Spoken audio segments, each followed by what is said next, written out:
എന്താ പറയാ, ഞങ്ങൾ ബിൽക്കീസ് ബാനുവിനോടൊപ്പം ഉണ്ട് എന്ന് പറയാനാണ് ഞാൻ ആഗ്രഹിക്കുന്നത്.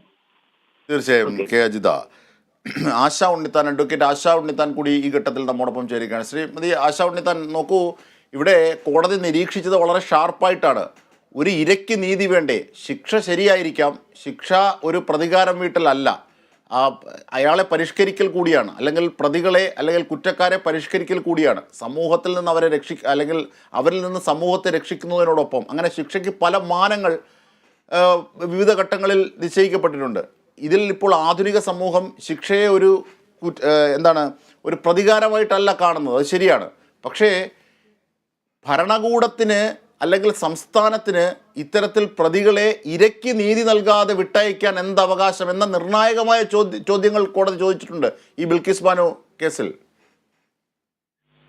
അതെ, ഒരു തരത്തിൽ പറഞ്ഞു കഴിഞ്ഞാല് ഈ ലെജിസ്ലേറ്റീവിന്റെ ഒരു അതിരുകടന്ന ഇടപെടലാണ് യഥാർത്ഥത്തിൽ ഒരു ജുഡീഷ്യൽ ഡിസിഷൻസിന്റെ മുകളിലുള്ള അതിരുകടന്ന ഇടപെടലിനെയാണ് ഇവിടെ ചോദ്യം ചെയ്തിട്ടുള്ളത് എന്ന് പറയാൻ വേണമെങ്കിൽ സുപ്രീം കോർട്ട്. ഈ സെപ്പറേഷൻ ഓഫ് പവേഴ്സ് ഉണ്ട് എന്ന് പറയുമ്പോൾ തന്നെ പല രീതിയിലും ആ സെപ്പറേഷൻ ഓഫ് പവേഴ്സ് നിലനിർത്താൻ പറ്റില്ല. കാരണം ജുഡീഷ്യലും എക്സിക്യൂട്ടീവ് ലെജിസ്ലേറ്റീവും ഒന്നിച്ച് പ്രവർത്തിക്കേണ്ട പല മേഖലകൾ വരാറുണ്ട്. അപ്പൊ അത്തരം മേഖലകളിൽ ഇത്തരം കാര്യങ്ങൾ അനുവദിച്ച് അവരെ വെറുതെ വിടുന്ന സംഗതികൾ ഉണ്ടാകുമ്പോൾ ജുഡീഷ്യറി ചെയ്തത് എന്തിനാണ്, അതാണ് അവർ മനസ്സിലാക്കേണ്ട കാര്യം. കാരണം ജുഡീഷ്യറിയുടെ മുന്നിൽ ഒരു കേസ് വരുമ്പോൾ ആ കേസ് അനുസരിച്ചിട്ട് ഒരാളെ ശിക്ഷിക്കുന്ന സമയത്ത് ആ ശിക്ഷ കൊടുത്തതിന്റെ പുറകിൽ റീസൺ ഉണ്ട്. ഇപ്പൊ നേരത്തെ സൂചിപ്പിച്ച പോലത്തെ സംഗതി, അതായത് ഒരാളെ ശിക്ഷിക്കുന്നത് പല രീതിയിലും, അതായത് തിയറി ഓഫ് പണിഷ്മെന്റ് എന്നാണ് പറയാം. അതിലെ പ്രധാനമായി ലോകം മുഴുവൻ നടപ്പിലാക്കുന്ന രീതി ഡെറ്ററന്റ് തിയറിയാണ്. ഇത് ഭയപ്പെടുത്താം, നിങ്ങൾ കുറ്റം ചെയ്താൽ നിങ്ങൾക്ക് ശിക്ഷയുണ്ട് എന്ന സംഗതിയാണ്. മറ്റൊന്ന്, ഈ ശിക്ഷിക്കപ്പെട്ട വ്യക്തി അല്ലെങ്കിൽ കുറ്റം ചെയ്ത വ്യക്തിയെ റീഫോം ചെയ്ത് നല്ല മനുഷ്യനാക്കി മാറ്റുക എന്ന റീഫോമേറ്റീവ് തിയറി ഉണ്ട്. പിന്നെ ഒരു തിയറി എന്ന് പറയുന്നത് നേരത്തെ നമ്മളെല്ലാവരും വിചാരിക്കുന്ന റിട്രിബ്യൂട്ടീവ് തിയറിയാണ്. അതായത് എന്നെ ഒരാൾ അടിച്ചാൽ എനിക്ക് തിരിച്ചടിക്കണം, പക്ഷെ അങ്ങനെ തിരിച്ചടിക്കാൻ എന്നെ അനുവദിക്കാതെ കോടതി ഇടപെട്ട് സ്റ്റേറ്റ് എനിക്ക് വേണ്ടി അയാളെ അടിക്കുകയാണ്. അതാണ് റിട്രിബ്യൂട്ടീവ് തിയറി എന്നുള്ള സംഗതി. പിന്നെയാണ് പ്രിവെന്റീവ് തിയറി, ഇയാളെ മാറ്റി നിർത്തണം, ഈ ഇതിൽ നിന്നും മറ്റുള്ള ആളുകളുടെ നേരെ ഇനിയും അയാള് ക്രൈം ചെയ്യാതിരിക്കാനൊക്കെ ആയിട്ട് അയാളെ മാറ്റി നിർത്തണം, പ്രിവെന്റീവ് തിയറി. ഈ തിയറികളെല്ലാം തന്നെ പല രീതിയിൽ അതിന്റെ അംശങ്ങൾ ഉൾക്കൊണ്ടുകൊണ്ടാണ് ഒരു പണിഷ്മെന്റ് വരുന്നത്. ഇപ്പൊ ഇവിടുത്തെ ഒരു കാര്യത്തില് ഇത് ജസ്റ്റിസ് എന്ന് പറയുന്ന സംഗതി ഒരു ഇരയ്ക്ക് മാത്രം കിട്ടുന്ന സംഗതിയല്ല, അത് സമൂഹത്തിന് മൊത്തം കിട്ടുന്ന ഒരു കാര്യമാണ്. ഒഫൻസ് എന്ന് പറയുന്നത് കേവലം ഒരു വ്യക്തിയോട് ചെയ്യുന്ന കാര്യമാണെങ്കിൽ വ്യക്തികൾ തമ്മിൽ 2 വക്കീലന്മാരെ വെച്ച് നടത്തിയാൽ മതി, പ്രൈവറ്റ് കേസുകൾ മറ്റേ സിവിൽ കേസ് നടത്തുന്ന പോലെ. പക്ഷെ ഇത് എന്തുകൊണ്ട് സ്റ്റേറ്റ് ഉത്തരവാദിത്തം എടുക്കണത്? അത് സ്റ്റേറ്റിന് ഭീഷണിയാണ്. ഒരാൾ ക്രിമിനൽ ആവുക എന്ന് പറഞ്ഞാൽ ഒരു സമൂഹത്തിനാണ് ഭീഷണി. പഴയ സോവിയറ്റ് റഷ്യയിലൊക്കെ ഒരു ഒഫൻസിനെ ഇങ്ങനെയാണ് പറഞ്ഞിരുന്നത്, അതായത് socially dangerous act is A crime എന്നാണ്. നമ്മുടെ നാട്ടിലൊക്കെ പറയുന്നത് കൊളോണിയൽ സംസ്കാരത്തിന്റെ ഭാഗമായിട്ട് സ്റ്റേറ്റ് അരുത് എന്ന് പറയുന്നത് ക്രൈമാണ്. Something forbidden by the law പറയാണ് ഒരു കാര്യം വന്നിട്ട് അരുത് എന്ന് പറഞ്ഞാൽ അത് ക്രൈം, അങ്ങനെയാണ്. പക്ഷേ സോഷ്യലി ഡേഞ്ചറസ് ആക്ട്, അതായത് എന്നെ ഒരാൾ അടിച്ചാൽ, എന്നെ ഒരാൾ റേപ്പ് ചെയ്താൽ അത് എന്നോട് ചെയ്യുന്ന തെറ്റ് മാത്രമല്ല, അതൊരു സോഷ്യലി ഡേഞ്ചറസ് ആക്ട് എന്നാണ് ക്രൈമിനെ പറഞ്ഞിരുന്നത്. പക്ഷെ നമ്മൾ പറയുന്നത് എന്താണ്? നിയമം അരുത് എന്ന് പറയുന്നത് മാത്രമാണ് ക്രൈം. നിയമം അരുത് എന്ന് പറഞ്ഞില്ലെങ്കിൽ ക്രൈം അല്ല. അതാണ് ഇപ്പൊ ഹെൽമെറ്റ് വെക്കാതിരിക്കുന്നത് ഒരു ക്രൈം അല്ലാതാകുന്നത് എപ്പോ എന്നുള്ള പോലെയാണ് ചോദ്യം. മനസ്സിലായത്? നിയമം ഒന്നും അരുത് എന്ന് പറഞ്ഞാൽ അങ്ങനെ. ഇപ്പൊ പോക്സോ നിയമം, കുട്ടികളെ ഉപദ്രവിക്കുന്നത് ക്രൈം അല്ലായിരുന്നു, പുതിയ നിയമം വന്നപ്പോഴാണോ ക്രൈമായി മാറിയത്. അപ്പൊ നിയമം അരുത് എന്ന് പറയുന്നത് വരെയാണ് ഇവിടെ ക്രൈം ആകുന്നുള്ളൂ. പക്ഷെ അങ്ങനെയല്ല റഷ്യയിലൊക്കെ ഉണ്ടായിരുന്നു. അപ്പൊ അതൊരു വലിയ സങ്കല്പം തന്നെയാണ്. അപ്പൊ ഈ ക്രൈമിന്റെ തിയറി വലിയ കാര്യമാണ്, പണിഷ്മെന്റിന്റെ തിയറിയൊക്കെ. അപ്പൊ ഇവിടേക്കെത്തിയാൽ ഒരു ഗർഭിണിയായ യുവതിയെ കലാപ സമയത്ത് ഒരു കൂട്ടം നരാധമർ ചേർന്ന് പിച്ചി ചീന്തുകയാണ്. അതിനുശേഷം കുട്ടികളെ അടക്കം അറുത്തു കൊല്ലുന്നത് കാണുന്നു. നാം കണ്ടതാണ് ഗുജറാത്ത് കലാപത്തിൽ ദൃക്സാക്ഷികളുടെ വിവരണങ്ങൾ. കാരണം ഗർഭ ശിശുവിനെ ശൂലം കൊണ്ട് കുത്തി പുറത്തേക്കെടുക്കുന്നത് അടക്കം പ്രാകൃതമായ നടപടികൾ. ഈ നടപടികളുടെ ഒക്കെ ഫലമായി രൂപപ്പെട്ട ചില കാര്യങ്ങൾ മാത്രമാണ് യഥാർത്ഥത്തിൽ നിയമത്തിന്റെ മുമ്പിൽ എത്തുന്നത്. ഇരകൾക്ക് നീതി ലഭിക്കുന്ന ഒരു സാഹചര്യം ഇങ്ങനെയുള്ള 1, 2, 3 കേസുകൾ മാത്രമാണ്. ബിൽക്കീസ് ബാനു കേസ്, ഇങ്ങനെയുള്ള 1, 2 ബെസ്റ്റ് ബേക്കറി കേസ്, ഇങ്ങനെ 1, 2 കേസുകളിലാണ് ഈ കലാപത്തിന്റെ മുഴുവൻ നീതിയെയും പ്രതീകവൽക്കരിച്ച് നാം കണ്ടിരുന്നത്. അതുപോലും അട്ടിമറിക്കപ്പെട്ടു. അത് സ്റ്റേറ്റ് ഇടപെട്ട്. അതാണ് ഇന്ന് സുപ്രീം കോടതിയുടെ മേശപ്പുറത്ത് തെളിഞ്ഞിരിക്കുന്നത്. അങ്ങനെ കണ്ടുകൂടെ അതിനെ? സത്യം പറഞ്ഞാൽ വളരെയധികം കേന്ദ്രം ഭരിക്കുന്നത് ഇപ്പോൾ BJP ഗവൺമെന്റ് ആണ്. ഗുജറാത്തിൽ ആ സമരം ഉണ്ടായ സമയത്ത് BJP ഗവൺമെന്റ് ആയിരുന്നു.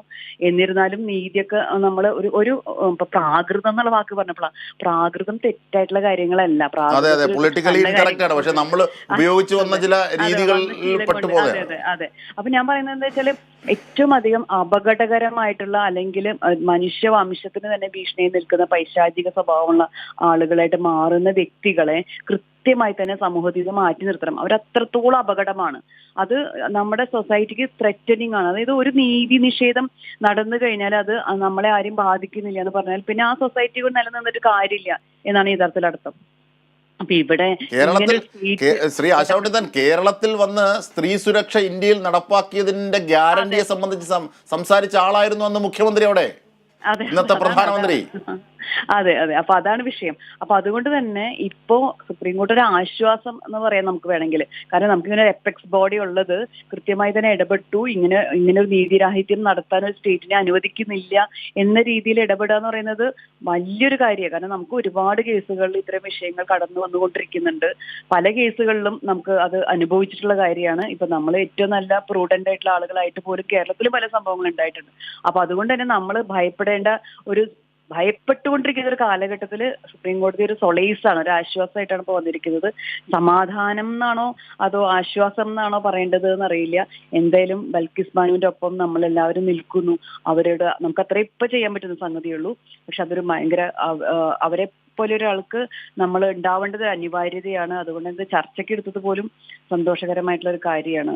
പെട്ടെന്ന് മറ്റൊന്നും പറയാൻ. തീർച്ചയായും. അത് മാത്രമല്ല, ഈ 11 പ്രതികളെയും പുറത്തേക്ക് കൊണ്ടുവരുമ്പോൾ BJPയുടെ നേതൃത്വത്തിൽ അവർക്ക് മാലയിട്ട് സ്വീകരണവും മധുരം വിളമ്പുകയും ചെയ്തു. അതുപോലും മാധ്യമങ്ങളിലൂടെ നമുക്ക് കാണേണ്ടി വന്നു. ആ സാഹചര്യം കൂടിയുണ്ട് സുപ്രീം കോടതിയിൽ നിന്ന് ഈ വിധി വരുമ്പോൾ. അല്ല, ഇതിലെ ഏറ്റവും വലിയ അപകടം എന്ന് പറയുന്ന സംഗതി എങ്ങനെ പിന്നെ ഒരാൾക്ക് പരാതി കൊടുക്കാനുള്ള ധൈര്യം വരും. അതായത് ഈ നിയമവ്യവസ്ഥയെ തന്നെ ഇല്ലാതാക്കുന്ന കാര്യം മാറും. കാരണം എന്റെ നേരെ ഒരു ഒഫൻസ് വന്നിട്ട് അത് കോടതി അവർ ശിക്ഷിച്ചിട്ട് പുല്ല് വിലയിട്ട് കോടതിയിൽ നിന്നും അവരിറങ്ങി വരുന്ന ഒരു അവസ്ഥേനെ ഇങ്ങനെ സ്വീകരിക്കാനും ഒരു കൂട്ടം ഈ അവരൊപ്പം നിൽക്കുന്ന ആളുകൾ ഉണ്ടാവുക. ത്രെറ്റനിങ് ആയിട്ട് അവരിങ്ങനെ അവരുടെ മനുഷ്യാവസ്ഥ ആലോചിക്കും. അവരൊപ്പം നിൽക്കുന്ന ആളുകൾ, മറ്റു രീതിയിലുള്ള ഇരവൽക്കരിക്കാൻ സാധ്യതയുള്ള വൾനറബിൾ ആയിട്ടുള്ള മറ്റു മനുഷ്യർ, ഇവരൊക്കെ എങ്ങനെയാണ് ഈ സിസ്റ്റത്തെ വിശ്വസിച്ചുകൂടെ ജീവിക്കുക? ഈ സിസ്റ്റം ഉണ്ട് എന്നൊരു ഉറപ്പാണ് ഇപ്പൊ നൽകിയിരിക്കുന്നത്. ഇവിടെ ഒരു സിസ്റ്റം ഉണ്ട് എന്നൊരു ഉറപ്പും കൂടിയാണ് നൽകിയിരിക്കുന്നത്. അതുകൊണ്ട് തന്നെ ഇതിനെ സീരിയസ് ആയിട്ട് സുപ്രീം കോടതി കണ്ടത് അതുകൊണ്ട് തന്നെയാണ്. അത് വളരെ സ്വാഗതാർഹമൊക്കെ ആയിട്ടുള്ള കാര്യമാണെന്ന് തന്നെ നമുക്ക് പറയേണ്ടി വരും. കാരണം ഈ മാലയിട്ട് സ്വീകരിക്കുന്ന ഒരു സൊസൈറ്റി ഇവിടെ ഇപ്പോഴും ഉണ്ട് എന്നുള്ളത് സുപ്രീം കോടതി കണ്ടു എന്നുള്ളത് ഭയങ്കര സമാധാനമാണെന്ന് പറയുന്നു. തീർച്ചയായും. പിന്നെ അത് മാത്രമല്ല, ഇപ്പോൾ സുപ്രീം കോടതിയുടെ ഈ നിരീക്ഷണങ്ങൾ വെളിവാക്കുന്ന ചില സ്വാഭാവികമായ ഒരു വിധി ആ വിധിയിലേക്ക് മാത്രമുള്ളതല്ല, അതിലൊരു പ്രീസിഡൻ്റായി രൂപപ്പെടുകയാണ്. അതായത് ഈ ഭരണകൂടങ്ങൾ തങ്ങളുടെ അധികാരം ഉപയോഗിച്ച് ഭരണകൂടങ്ങൾ ചെയ്യുന്ന ചെയ്തികൾക്ക് മേൽ ഇത്തരത്തിൽ ജുഡീഷ്യറിയുടെ ഒരു നോട്ടമുണ്ട് എന്ന കേസുകൾക്കുള്ള ഒരു പ്രീസിഡന്റ് കൂടി ഈ വിധിയാവുകയല്ലേ? അതാണ് ഞാൻ തുടക്കത്തിലേ പറഞ്ഞത്. അതായത് സെപ്പറേഷൻ ഓഫ് പവർ. അതായത് ജുഡീഷ്യറി ഒരു തീരുമാനം എടുത്തു കഴിഞ്ഞാൽ അതിന്റെ മുകളിൽ ലെജിസ്ലേറ്റീവ് കയറിയിട്ട് ഇടപെടുക, അല്ലെങ്കിൽ എക്സിക്യൂട്ടീവ് കയറിയിട്ട് ഇടപെട്ടിട്ട് ഒരു തീരുമാനം റദ്ദാക്കുക, ഒരു ജുഡീഷ്യസ് വിധിനെ റദ്ദാക്കുക എന്ന് പറയുന്ന സംഗതിയെ അങ്ങനെ അങ്ങ് റദ്ദാക്കാൻ നിങ്ങൾ എന്ത് റീസണിന്റെ പുറത്ത് റദ്ദാക്കണേ എന്നത് വലിയ ചോദ്യമാണ്. കാരണം ഞാൻ ഒരു ശിക്ഷയിലേക്ക് ഒരു ജുഡീഷ്യറി എത്തുന്നത് വെറുതെ അല്ല. ഒരു നിയമം പഠിച്ച് അത് അനലൈസ് ചെയ്യുന്നത് ചുമ്മാ അല്ല. അതിന് ഇത്രയും തിയറീസും മറ്റു കാര്യങ്ങളൊക്കെ അനലൈസ് ചെയ്തിട്ടാണ്. അത് സുപ്രീം കോടതി അത് എടുത്ത് പറഞ്ഞത്.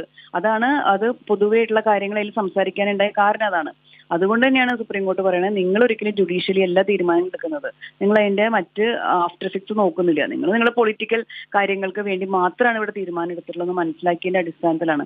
ഇത് എല്ലാ സർക്കാരുകൾക്കും ഒരു താക്കീതാണ്, ഒരു വാർണിംഗ് ആണ്. നോക്കൂ, നിങ്ങൾ ഇതിന്റെ ഇടയിൽ കയറി ഇടപെടുന്ന സമയത്ത് നിങ്ങളുടെ അടുത്ത് ഇത് ചോദ്യമായി സുപ്രീം കോടതിയിൽ വന്നു കഴിഞ്ഞാൽ ഞങ്ങൾ ഇതിൽ ഇടപെടും, നിങ്ങളുടെ തീരുമാനങ്ങൾ റദ്ദാക്കും. കാരണം ജുഡീഷ്യസ്ലി ഒരു തീരുമാനം എടുത്തതിന്റെ മുകളിൽ അങ്ങനെ എക്സിക്യൂട്ടീവ് തീരുമാനം എടുക്കുന്നത് ശരിയല്ല. നൈതികമായ വലിയ പരാജയമാണത്. അത് നോക്കി നിൽക്കാൻ പാടില്ല. തീർച്ചയായും. വളരെ നന്ദി ഈ ഘട്ടത്തിൽ ഞങ്ങളോട് സഹകരിച്ചതിന് ശ്രീമതി ആശാ ഉണ്ണിത്താൻ അഡ്വക്കേറ്റ്. വീണ്ടും അനഘയിലേക്ക് എത്തിയാൽ, അനഘ, അതായത് ഈ കോടതി ഈ 2002 കലാപവുമായി ബന്ധപ്പെട്ടാണ് ഇത്തരത്തിലൊരു